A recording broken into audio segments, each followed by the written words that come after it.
So I passed my Part 107 test today. I got 92%. I made two silly mistakes, but there were two questions that I got wrong, neither of which I'd seen in any of the practice tests. So the first one was, what is the general elevation in the area north of MTJ Airport?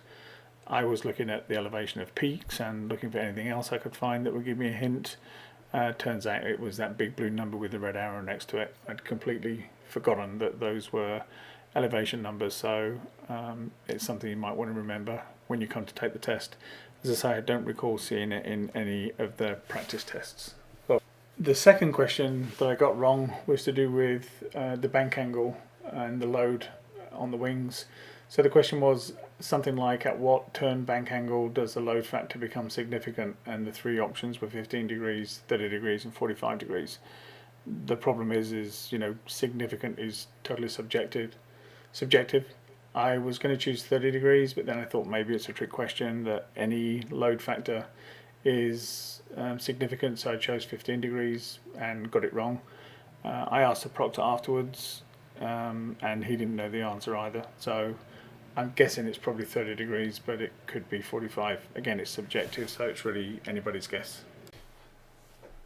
There were two other articles that I found very helpful in studying.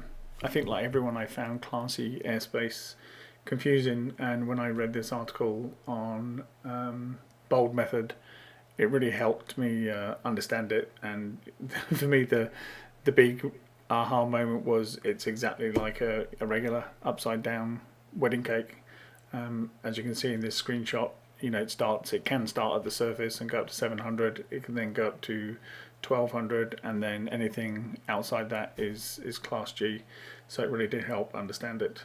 The second thing was this really great article by Anthony over on Multirotor. Apparently Anthony flies drones, Cessnas, and he's also flown huge Galaxy C5s, but he's got a really good article on airspaces and some of the more interesting aspects of why you need to contact the airport if you're flying below 400 feet, and some real world experiences. It's a really interesting article. It also helped me understand some more things, so it's well worth a read. I hope this all helps you out, and thanks to everyone else who's posted things online to get people through the test.